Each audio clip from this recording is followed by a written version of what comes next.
morning, George. An earthquake indeed, and so many similarities with President Trump. Johnson once said this: "My chances of being Prime Minister are about as good as the chances of finding Elvis on Mars." Just now, he's been chosen to be the next leader of his party and therefore Prime Minister. He's a hugely controversial and divisive figure. Here we go, here we go, here we go. I like it, it's brilliant. When I even think of the words Prime Minister Boris Johnson in the same sentence, it's just incredible. Boris Johnson is the guy who has created, in large part, the damage and the division that somehow, in the madness of our politics, has made him Prime Minister. The idea this guy can unite the country, forget it. It's not going to happen. Here we go, here we go, here we go, here we go, here we go. I'm delighted to say that there are increasing exports of British kettle crisps to Russia. We export French knickers to France.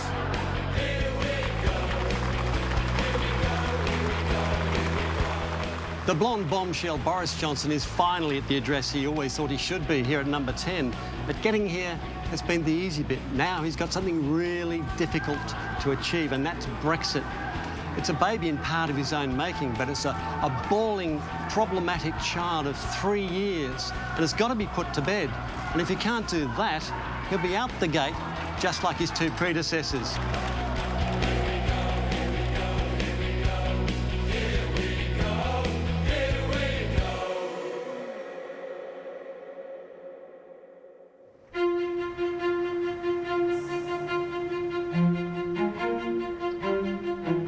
On a boiling London summer's day, a powerful sense of destiny was about to be fulfilled for a man who has long coveted the UK's top job. And therefore I give notice that Boris Johnson is elected as the leader of the Conservative and Unionist Party. Britain's 77th Prime Minister was elected not by the people, but just 0.13% of the population, all members of the Conservative Party. I say to all the doubters, dude, we are going to energise the country. We're going to get Brexit done on October the 31st. We're going to take advantage of all the opportunities that it will bring in a new spirit of can-do. He wants to be a great British Prime Minister, and the only way he can be a great British Prime Minister is to take us successfully out of the European Union.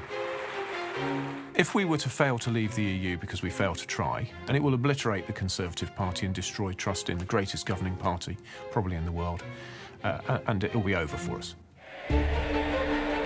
We must take some immediate steps, and the first is to restore trust in our democracy and fulfil the repeated promises of Parliament to the people by coming out of the European Union and doing so on October the 31st.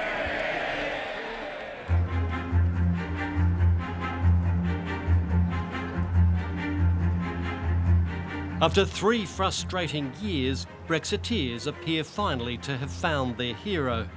Even his pro-Leave competitors in the Brexit Party grudgingly accept that he sort of has their support. Well, obviously we wish him well, and let's hope he gets us out of the European Union by the 31st of October. Frankly, if we don't, it's the end of the Conservative Party, it's the end of his premiership. Has he got the character to do what he says he's going to do? Really good question. It's about courage, it's about leadership, and who knows, as I say, we wish him well, we will support him in those endeavours, but we will hold him to account. He has to deliver for Britain, he has to deliver for democracy and for the 17.4 million people who voted for Brexit. Boris Johnson is loved and loathed in equal measure, and often a bit of both. His rise to the top provokes joy, outrage, bewilderment, euphoria and despair, but rarely indifference. I think no one would dispute that he's charismatic, he's eloquent. The big question has always been how much of the kind of bumbling persona is an act and how much of that is genuinely chaotic. When you talk to people who've worked for him, they say, well, some of it is put on, some of it is this kind of Englishman, you know, wandering around, not really knowing what's happening, getting into trouble. But some of it is genuinely like a lack of discipline, a lack of planning and forethought. I think that's something that's frustrated civil servants who've worked with him in government before. Boris Johnson grew up with politics part of the family business. His father was once a Conservative MP. His brother Joe is one now. As a boy, his sister recalls little Boris wanted to be king of the world. As a very small child, he wanted to be world king. He's always been tremendously ambitious. I think he learned this from his family, which was a very competitive family. So at dinner times, his father Stanley would organise, competitions of all kinds, including, I think, blondness competitions to see which child was the blondest. I think that atmosphere seems to have produced 4 very competitive, ambitious, hard-working, driven children. His was a privileged life, Eton and Oxford, and the infamous Bullingdon Drinking Club where he and his posh mates created a drunken trail of destruction. From the first moment I met him at Oxford in 1983, it was clear that he had this overweening ambition. Lots of people were as ambitious as him, but you felt when you met him and when you talked to him and when you saw him at the dispatch box of the Oxford Union that unlike 99% of our contemporaries, he might actually make it. At Eton, he told someone else that he wanted to be President of the United States. So by the time he got to Oxford, he only, much more modestly wanted to be merely Prime Minister of Great Britain and Northern Ireland, but you did feel it was within his grasp. It wasn't a completely ludicrous ambition. He had the ability, the force of personality, the determination to get there. Johnson's first steps on the public stage came not as a politician, but as a journalist reporting from Brussels. Spin doctor says no, I'm not taking... Alastair Campbell was communications director for Tony Blair and remembers Boris Johnson working as a journalist in Europe. Look, I'm not saying he doesn't have certain strengths, he does. He does have a certain form of charisma. He is very funny, he is very sharp, he is good with the one-liner. He quickly gained a reputation as a man with a rocky relationship with the truth. He once told his readers the EU bureaucracy was demanding straight bananas. When he was a journalist, he really made his name out of writing stories that he and everybody else knew were invented. He got sacked for lying by the Times. When I was working in Downing Street, particularly when we went to European summits in Brussels and he was working for the Telegraph in Brussels, he would come along to my briefings and he was literally, for most of the European press corps, he was like a comic character. He was this kind of British comedy character, kind of blonde Mr. Bean flying around the place. There are many aspects to his character, people who hate him, they love to run that he's an incompetent and a bumbling and so on. People who love him run a different narrative. He's what in the UK they call a Marmite, we might call that Vegemite politician. Some love him, some hate him. Alexander Downer was Australia's High Commissioner in London until last year. He first met Johnson in 2005 when Downer was Australia's Foreign Minister and Johnson was the editor of the conservative Spectator magazine. I found him, and I still find him, very, very clever. Very clever. He has a huge intellect. He's pretty tough and ruthless, but in public, and actually in private, is very charming. He has something else, which is not very fashionable these days, and that is he has a great sense of humour. He's very funny, and sometimes he's politically incorrect. Of course, this enrages some people and fancy a senior politician saying something that's funny. However, average voters, the everyday people, of Britain, they can relate to that. Boris has had a fairly colourful private life, and occasionally it has bit him in the bum. He's proved to be fairly bulletproof. Scandals that would normally have felled other politicians don't appear to have done any lasting damage to Boris. Boris Johnson is with me now. Well, Mr. Johnson, first of all... Boris Johnson parlayed his media career into a safe Conservative seat in Parliament, but after 7 scandal-plagued years, he successfully ran for Mayor of London. Boris Johnson, thanks very much indeed. My pleasure. Boris was rare as a politician that in our mayoral campaign he had a positive honesty rating. No politicians have positive honesty ratings. Boris did.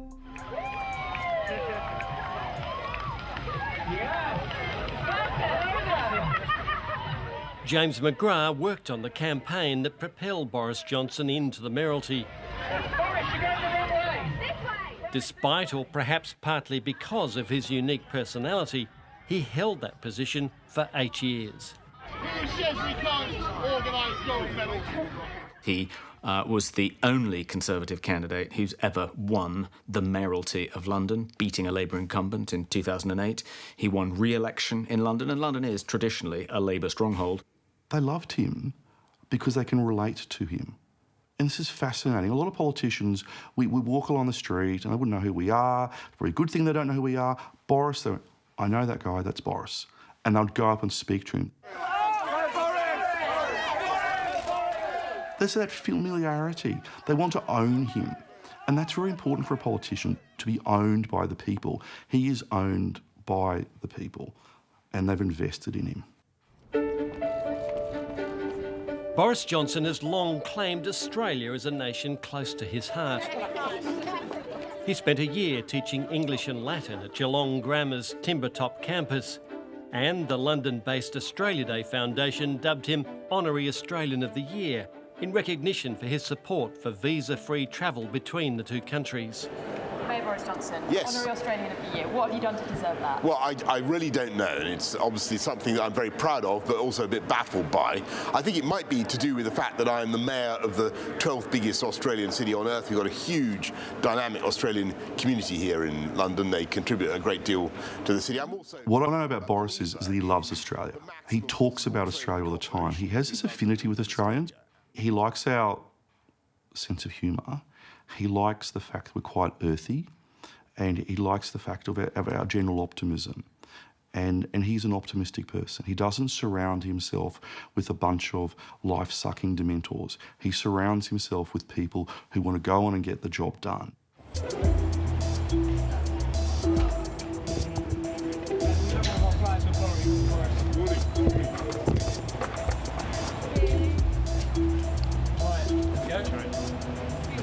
I can walk down most streets in London and get a pretty fruity expletive. Hello, good morning, how you doing? In 2015, I spoke to the then Mayor of London as he campaigned to win back a seat in the House of Commons. Boris Johnson, I think Australians are aware of you, your image, the zip wire, the falling in the creek, the sort of the zany side of you. But what about the substance, the policy substance, the guts that drives you? What can you tell Australians about you? Well, I think that I was very honoured to be Honorary Australian of the Year. I think it was last year or the year before. And I think that followed from, obviously maybe from the Olympics, but also from some things perhaps that I said about Australia, which is I think the Australian values, which are, I think, of a kind of positive energy, a certain sort of rugged, can-do spirit that I maybe you know, idealistically, but I associate with Australia. I think that is what we need in this country. Everyone I talk to says one day, at least you're going to have a crack at Prime Minister. Yeah. It's some stage in the future. It's some stage in the future. Well, I think I will be a pretty decrepit old man by the time David Cameron relinquishes the reins of office, and there will be, you know, all sorts of young thrusters. Perhaps some of them getting their selfies with us today will be putting their names forward. Well, you're a great fan of Churchill, of course. Written a book recently about it. In one of those passages, you described or I think it was describing somebody else's description of him as all sizzle, not much sausage.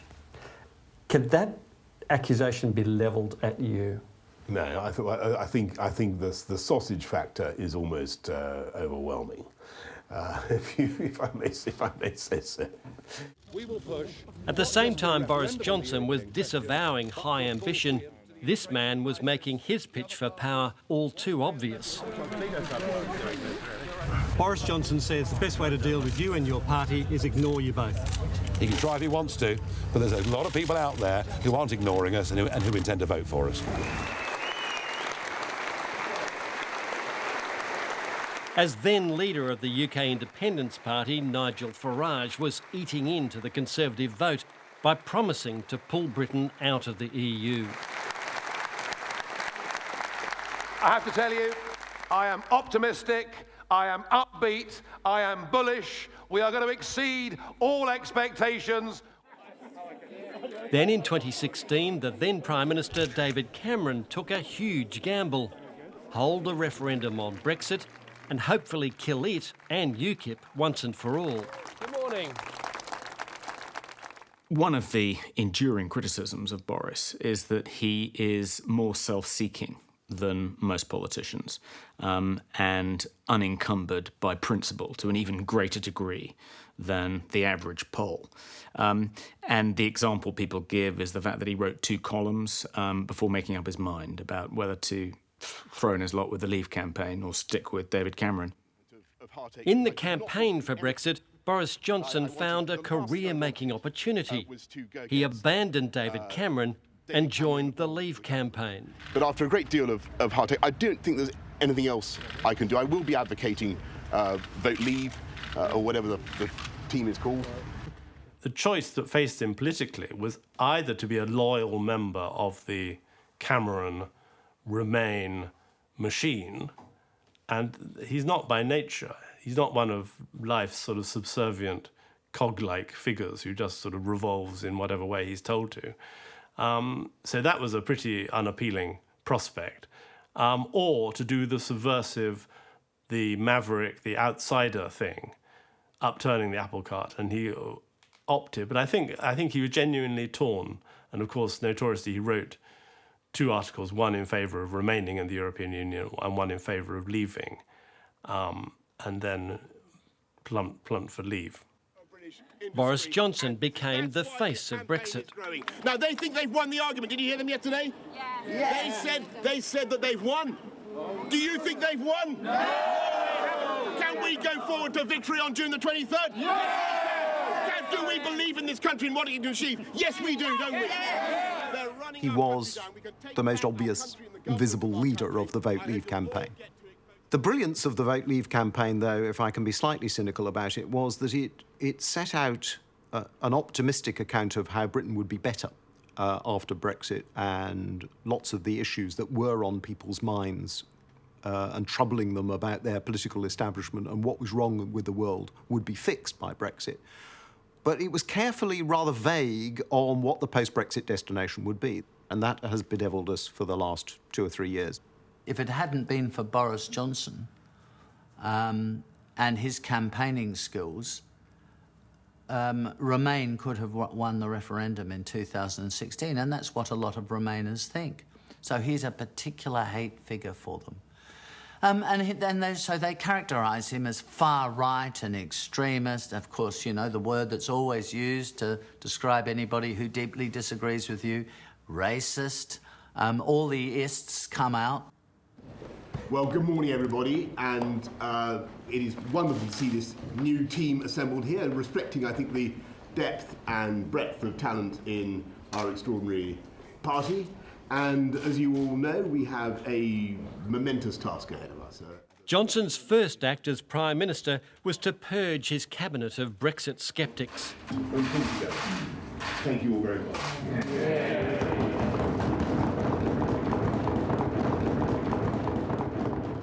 He's just appointed a cabinet who are much more in his image, and he's purged, let's be honest, an awful lot of people who are not in his image and not on his agenda. And he said at the outset, unless you are prepared ultimately to back preparedness to go to no deal, you can't serve in my cabinet.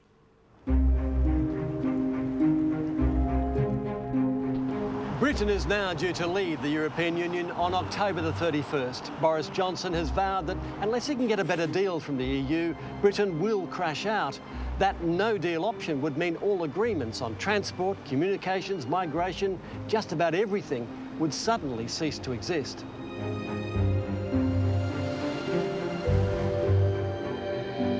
If you take an economic change on the scale of this, that is to say, cutting yourself off from your largest market virtually overnight in the sense of no deal and not knowing what the rules are or what the final status is going to be, that will impact on people's jobs and livelihoods in the short to medium term. We might well bounce back for that. In fact, we will bounce back from that. We will find a way of adjusting.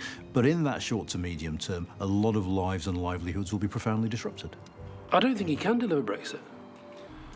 I don't think it's possible. I've felt ever since the referendum, I have felt that Brexit will end up either destroying itself or destroying the country. And I believe that. I still believe that.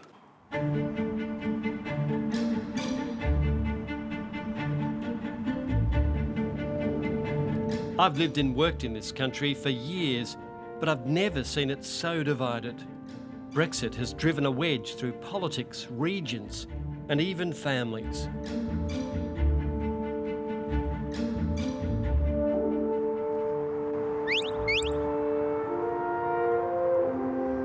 In the beautiful Chelmsford countryside just north of London, grain and livestock farmer Christy Willett is checking the ewes. Good girl, Abby. Walk on. Good girl. Away to me.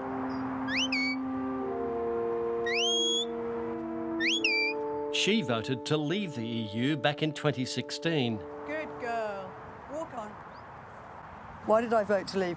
I felt that the system was broken. I could see that the EU was taking an awful lot of our money and we were getting very little back in return.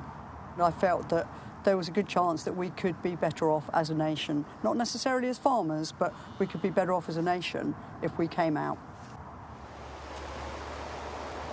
Christy's husband, Charlie Willett, looks after their nursery business. He's an ardent Remainer. I voted Remain from a human aspect because I think in these days where the world is shrinking, we should work together more. We should be more integrated and have more to do with other people. And we shouldn't be bringing up the drawbridge, which is what I felt Brexit was doing.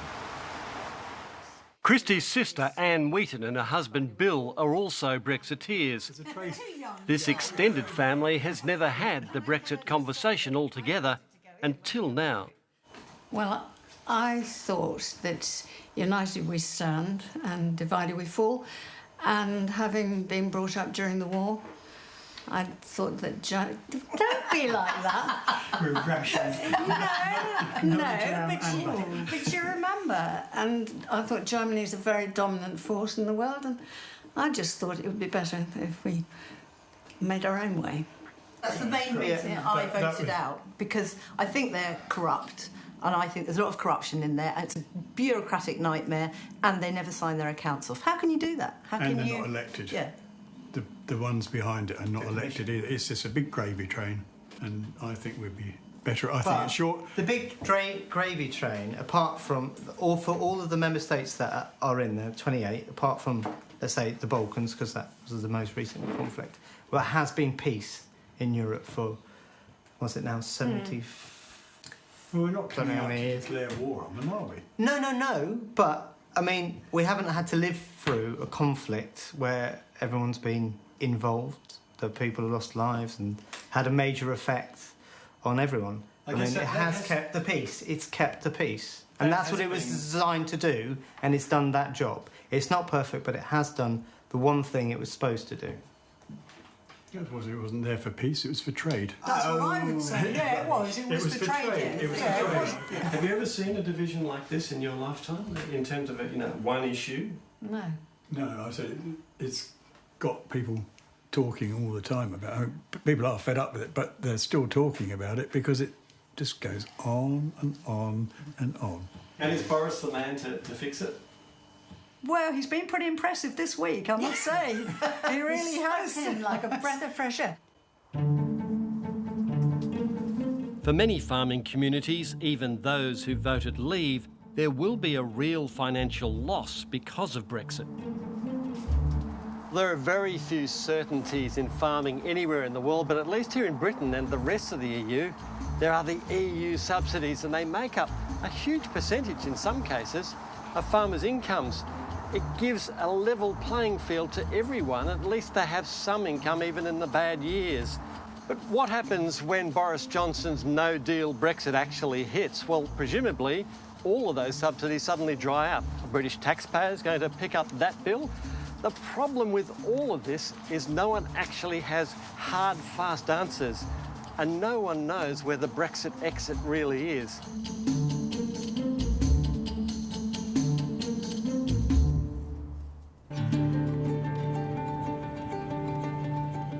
Four hours northeast of London, the district of Boston is the salad bowl of England.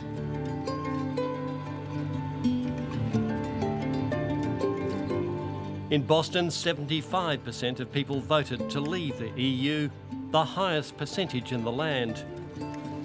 It was a reaction to the sudden influx from 2004 of immigrant farm workers who came to do the jobs the English didn't want to do.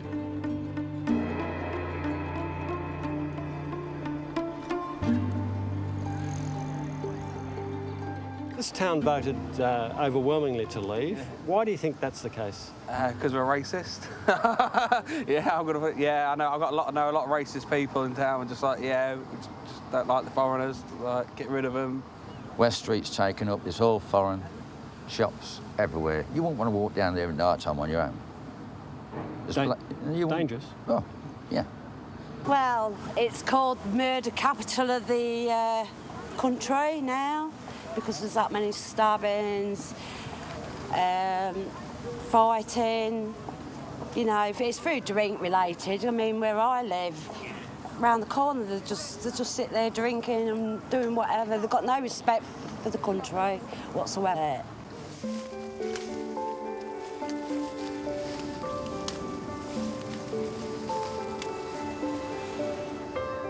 Matthew Naylor employs many immigrant workers on his flower farm. In this area where we grow lots of flowers, vegetables, salad crops, we need lots of people to do the work by hand. And we've had quite low unemployment around here, so it's been people coming from EU member states in Eastern Europe. And if they go home, there won't be anyone to do those jobs. Boris Johnson says it's out on the 31st of October, come what may. What are the consequences of that? Well, thankfully, Boris is a man who doesn't always stick to his word, so we can hold some comfort in that. But he is backing himself into a corner. So do you expect a no-deal Brexit? We're preparing as a business for that eventuality. I really hope it doesn't come to that, because I think that really is terrible for the UK, and it's not good for Europe either. Businesses are hugely frustrated. They've watched the political show at Westminster going on for about 3 years now. They've had no clarity during that time, and whenever they think that they're about to get it, it proves to be false. Has it cost jobs already? Undoubtedly. We hear of firms continuously who are moving people as a contingency plan so that they can have them on the continent rather than in the UK in the case of a no-deal exit. We've seen a number of very big multinational companies make announcements linked partially to Brexit and partially to economic conditions around the world. So jobs have been lost, contracts have been lost, investments have been lost. All of that has happened already. Keeping the wheels of trade turning is a potential nightmare in a no-deal Brexit world. At the moment, there's free movement of trucks between the continent and the UK. But in a no-deal Brexit, we're told the whole system could quickly collapse because of the need for paperwork and checks at the border. Well, if you think about it at the moment, those borders flow freely at the moment. A 2-minute check would cause a 20-mile queue. So you just have to multiply it up by, every 2 minutes means another 20 miles. 4 minutes, 40, 6 minutes, 60 miles. We're on a bit of a knife edge with this. This is a real issue, a real dilemma, and we are not scaremongering. This is just the reality of what's going to happen.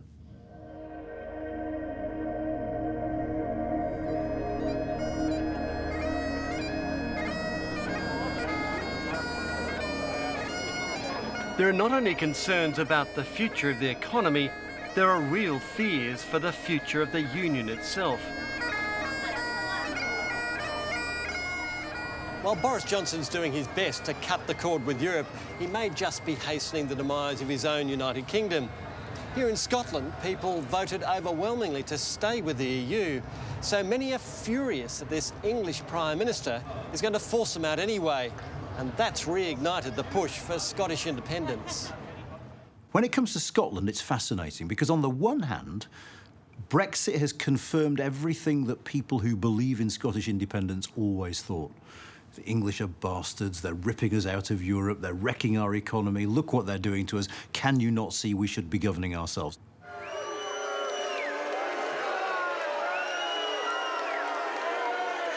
This was the welcome Boris Johnson received during his first trip to Scotland as Prime Minister. The Scottish government, led by the Scottish National Party, is not buying any bit of a Boris-style Brexit. I don't think there's any good that will come out of Brexit. Theresa May used to talk endlessly about a good Brexit. There isn't a good Brexit. Brexit is a foolish thing. It should never have happened. In those circumstances, can Scotland salvage something from Brexit in order to build a better future? I think the answer is yes, but that is not part of this, what May used to call this precious union. That union has had its day. The people of Scotland have spoken.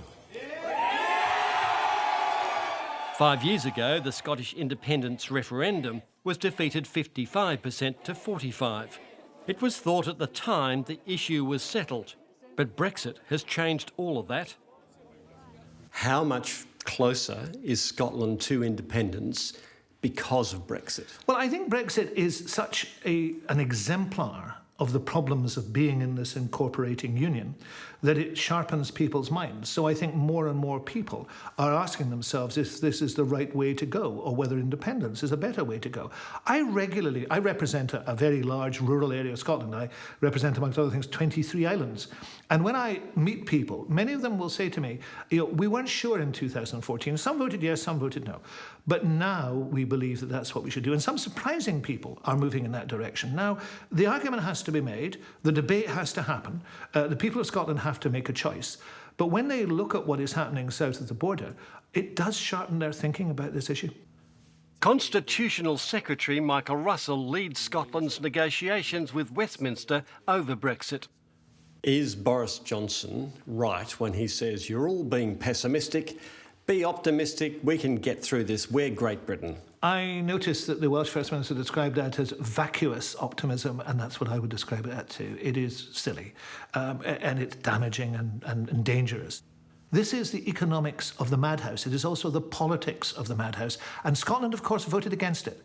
Scotland voted not to leave the EU.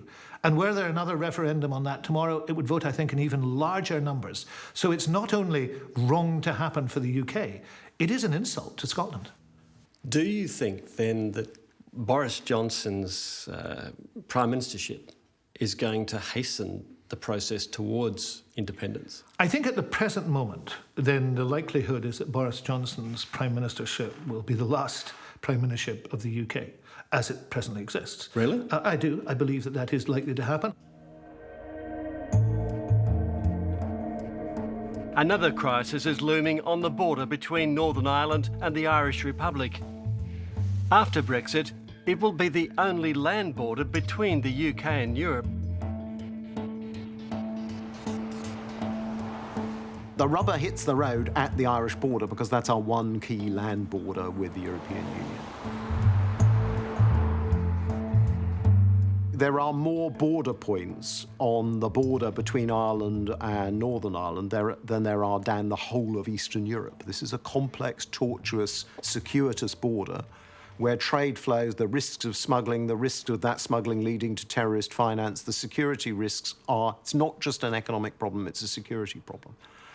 So just saying, well, I want to be free, I want to be sovereign, I want to leave the customs union, I want to take the whole of the United Kingdom out of the customs union, so Northern Ireland has to remain in the same place in regulatory terms as the rest of Great Britain, well, fine, but then that has real consequences. And just wishing away the problem and saying that does then not entail the re-erection of a hard border across the island of Ireland, and this can all be solved by technology. Well, it can't all be solved by technology.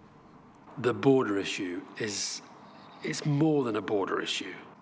The Irish situation is so complicated, it's still volatile. It's still, you know, the peace process has been great and there's been fantastic progress, but take nothing for granted. There are fears a hard border could fuel a new push for Irish unity.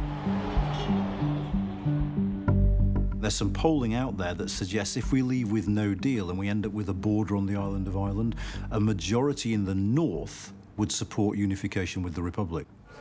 I would prefer us to leave the EU with a deal. Boris Johnson took office with 99 days to resolve the Brexit impasse.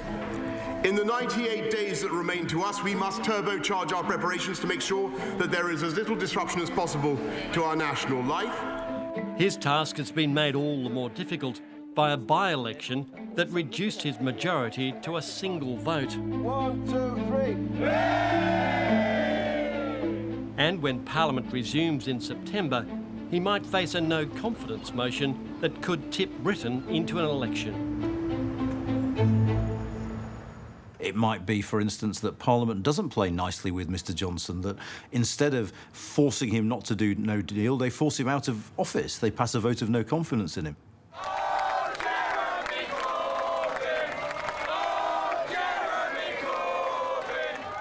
If there is an election, Boris Johnson's Prime Ministership could be cut very short. The opposition Labour Party is already swinging into action.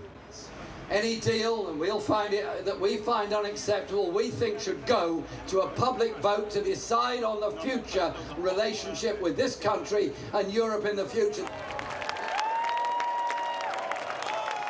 Jeremy Corbyn is campaigning as though it was an election coming up, and he may well be right, because Boris Johnson's grip on power is pretty tenuous, and we could be on the hustings before we know it. Mr Corbyn, are you Prime Minister? OK, guys, thanks a lot. Now, bear in mind, the polls are so unpredictable and so volatile at the moment, it is virtually impossible to know what will happen in a general election. If anything could make businesses more weary and more frustrated by this whole process than they are right now, it's adding another general election into the mix. Over the past 3 years, we have had an election that was not entirely conclusive. We have had the outworking of the referendum on EU membership. And you have to remember that in the years just before the Brexit process began, there were other elections and other referenda in the United Kingdom. We have been on a constant hamster wheel of elections and referenda for quite a long time now, and that's created a huge degree of uncertainty. And you may yet have a couple more runs round that wheel. Yes, indeed. And the hamsters are getting tired, and they would like to go have a drink, I think.